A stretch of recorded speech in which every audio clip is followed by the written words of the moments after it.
au jeu.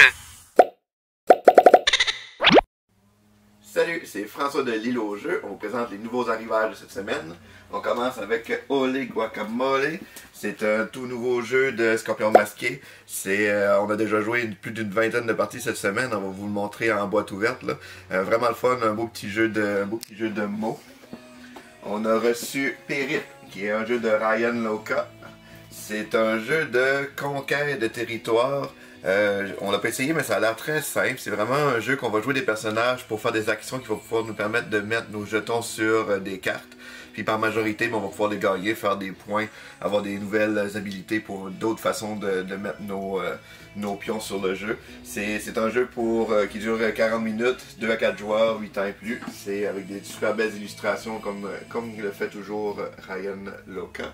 On a reçu aussi l'extension toujours de Ryan Lauka aussi, mais pour le jeu Near and Far, qui rajoute une dizaine en fait je pense que c'est 12 nouveaux modules pour le jeu et une version coop. Il y a vraiment plein d'ajouts pour le jeu de base. On a reçu aussi Mini Rogue, qui est un jeu à la base solo, mais qu'on peut jouer aussi à deux. C'est un petit jeu, un jeu on se promène dans des donjons. C'est 14 ans et plus, les parties sont environ 30 minutes. On se promène vraiment dans des donjons sous forme de cartes. On va jouer des dés là, pour avoir pour avoir nos résultats, pour avoir nos succès dans le fond. On a tout notre plateau là, pour gérer là, nos gains en argent, notre énergie. Fait que tu sais, c'est vraiment c'est un genre de jeu un peu de patience, mais avec une belle stratégie. On a reçu aussi Last Message. C'est un jeu que je trouve qu'elle a vraiment le fun aussi. C'est dans les prochains qu'on va essayer. C'est comme un mélange de cherche et trouve et de un petit peu peut-être un côté codename un peu. Il va y avoir deux joueurs en fait qui vont jouer le criminel et la victime qui vont être derrière le paravent. La victime va dessiner ou écrire des indices sur son carton. Selon la ronde qu'on est, le criminel, lui, va reprendre le carton puis il va effacer des sections de l'indice. Ça donne un peu comme ça, fait qu'on n'a pas vraiment là, le portrait global. Ensuite, on enlève le paravent, on donne aux autres joueurs qui, eux, vont essayer de trouver dans le village le personnage, qui va être le criminel, qui correspond aux indices qu'ils ont.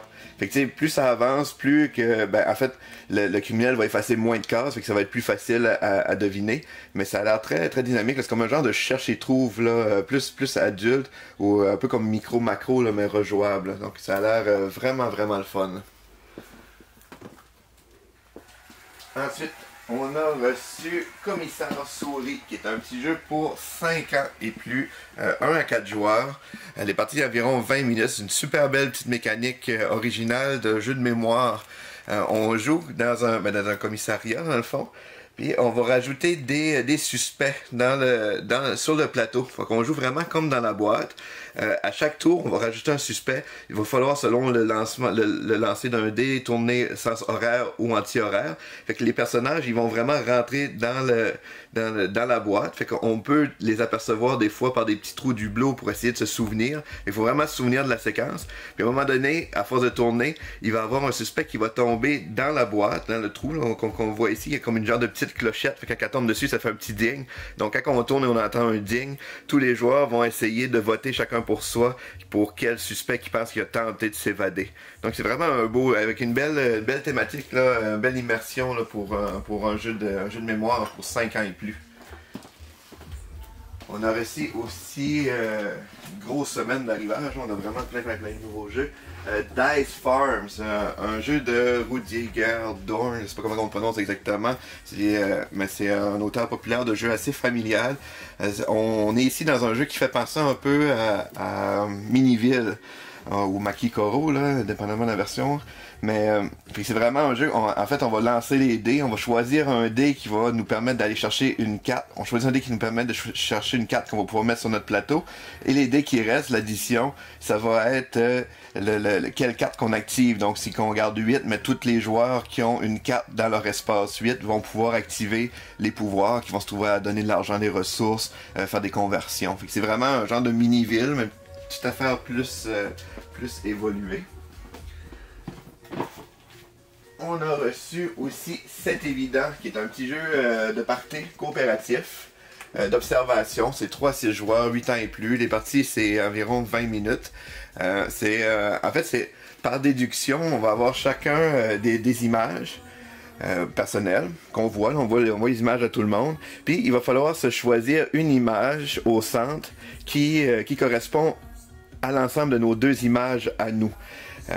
La twist, c'est que on n'a pas le droit. Faut que tout le monde choisisse une image en secret, mais différente des autres joueurs pour réussir. En disant des indices par rapport à les cartes, nous on va dire c'est évident, pas évident ou des choses comme ça. Mais là on va pouvoir justement par déduction là, trouver quelle image qui correspond. C'est un beau petit jeu là, familial là, de party. On a reçu aussi des Loopy Loopers. C'est un nouveau fidget toy. C'est comme un mélange un petit peu là, de les anciens hand spinners puis peut-être yo-yo, parce que ça demande quand même la dextérité. Là, comme ça en est un modèle. On rentre la bille en dedans, puis on le fait tourner là, comme ça rapidement avec la gravité. C'est sûr que quand on vient vraiment bon, là, pas à mon niveau à moi, mais on est capable de faire des steps puis le faire tomber vraiment dans le trou comme ça. Ce qui est le fun aussi là, à savoir, c'est que la bille est faite en genre de métal en dedans avec un caoutchouc spécial à dehors qui fait que quand elle tombe, elle reste quand même sur place, là, ça se sauve pas comme une bille normale ou une bille en métal. C'est sûr que là, avec de l'inertie, quand on la lance, là, ça s'en va pareil, là, mais c'est quand même pas trop pire là, ce qu'elle tombe. Il y a vraiment, en fait, il y a 2 séries différentes. Il y a les Loopy Hoopies, qui eux la bille est plus enfermée dans l'anneau. Puis il y a un peu comme un panier de basket là, dans le fond, où on tourne, puis le but c'est d'essayer de le faire tomber le plus possible dans l'anneau.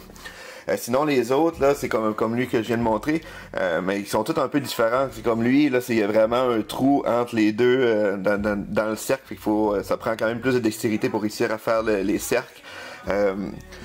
C'est ça, ils ont tout leur petit quelque chose, celui-là, c'est parce qu'il est très mince là, sur les côtés, fait que ça prend quand même, c'est pas la même manière de les faire tourner là. On les a reçus hier, puis je voulais en donner un à mes enfants là, pour qu'ils puissent l'essayer, puis je l'essaye moi aussi. Mais mon garçon tout de suite, ça m'a acheté un de chaque modèle, là, il tripe au bout là. Ça a l'air vraiment le fun. Là. On a reçu aussi Shaman, qui est un jeu. En fait, c'est un jeu de pli coopératif avec des rôles cachés. Il y a des super belles images. C'est pour 3 à 5 joueurs, 10 ans et plus. Les parties, c'est environ 40 minutes. C'est vraiment un jeu de pli là, standard. C'est que si j'annonce, mettons, un 4 jaune, lui qui met la carte jaune la plus élevée, c'est lui qui va remporter la main. Mais dépendamment du clan qu'on a, avec le rôle qu'on a, des fois, il faut qu'on s'arrange pour perdre, des fois, il faut qu'on s'arrange pour plus gagner. Puis là, on essaie de suspecter les autres, éliminer les autres joueurs. Donc c'est vraiment un petit jeu, là, un jeu de pli assez original. Puis on a reçu, dernière petite nouveauté, l'extension pour Tiny Epic Pirate, qui se trouve être une extension là, de Curse of Amdiak. C'est comme, en fait, c'est un bateau fantôme, là, typique des histoires de pirates. Et ça rajoute des nouvelles petites mécaniques et des nouvelles cartes. Là. Fait que ça un bel ajout thématique pour le jeu de pirate. Maintenant, dans les restocks notables, il y a Sagrada qu'on a enfin reçu à nouveau. Bien content, super bon jeu de dés, c'est simple à prendre en main, c'est 1 à 4 joueurs, 40 minutes pour 10 ans et plus. C'est un jeu de dés, on lance un gros paquet de dés. Chaque joueur choisit à tour de rôle les dés, après ça il faut les agencer dans notre vitrail, selon les couleurs. C'est comme ici on est obligé de mettre un dé vert. Il y a des places comme ici on est obligé de mettre un 2. Puis l'affaire c'est qu'il faut jamais qu'on ait 2 dés ni de la même couleur ni du même chiffre qui se touchent adjacents. Fait qu'il faut vraiment essayer d'arranger notre chose comme ça. Il y a des pouvoirs spéciaux pour nous aider puis tout ça. C'est vraiment c'est un très bon jeu là, abstrait mais vraiment le fun. On a reçu aussi Istanbul, la Big Box. Ça aussi c'est un des classiques là. Qui est par Rudy Dorn, c'est le même que je disais pour le Dice Farm de tantôt.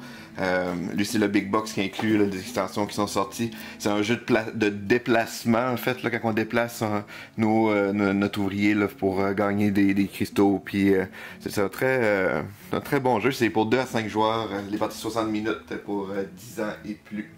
Donc ça fait pas mal le tour des arrivages. Fait que je vais vous montrer maintenant Guacamole. Olé Guacamole, c'est un jeu pour 2 à 8 joueurs, 10 ans et plus, les parties d'environ 15 minutes. Un jeu super simple, il y a vraiment très peu de règles. On commence avec le paquet de cartes, on tourne une carte et il faut dire un mot qui ne contient pas cette lettre-là. Donc je pourrais dire, mettons, jaune pour ce cas-ci. Le prochain joueur tourne une autre carte. Et là maintenant, il doit dire un mot qui a un lien avec le mot que moi j'ai dit et qui ne contient pas aucune lettre sur la table. Donc on pourrait dire dans ce cas-ci banane. Ensuite, on continue. Le prochain joueur tourne une carte. Et qu'on comprend que c'est de plus en plus difficile parce qu'il y a de plus en plus de lettres sur la table. Donc là, il faudrait que ce soit un mot qui n'a pas aucune de ces 3 lettres-là, qui a un lien avec banane, qu'on pourrait dire, mettons, lune, à cause du croissant de lune. T'sais, on comprend qu'il faut aussi être assez indulgent pour les liens entre les mots. C'est ça qui est comme vraiment le fun aussi du jeu. Fait qu'on continue de même, là, ça devient, là, plus qu'on rajoute de cartes, là, ça devient vraiment difficile. Quand un joueur est pas capable de dire un mot ou qui dit un mot qui contient une lettre ici, tous les joueurs crient ensemble Olé Guacamole et le joueur ramasse toutes ces cartes-là. Le but du jeu, en fait, la partie se termine quand il ne reste plus de cartes dans la pioche et que c'est le joueur avec le moins de cartes qui remporte la partie. Donc c'est simple comme ça. Il y a des petites cartes là, spéciales pour ajouter un petit peu de piment. Quand on a une carte comme ça, premièrement, il faut crier Olé. Ça saute par-dessus un joueur. Il y en a qui ont choisi le joueur qui doit jouer à notre place. Il y en a qui changent qui changent le tour de jeu, le tour de table. Il y en a qui c'est justement faire un x2 aussi. Là, ça, quand la table est pleine là, avec 5-6 lettres. Il faut dire 2 mots de fil, c'est quand même assez difficile. Donc c'est aussi simple que ça, c'est vraiment le fun. Le seul petit négatif, qui n'est pas vraiment un, c'est plus drôle qu'un négatif, c'est la forme des cartes qui est vraiment en forme d'avocat. La première fois qu'on brasse ces cartes-là, c'est un pire défi, là, ça envole partout. Mais c'est super bon jeu, Olé Guacamole.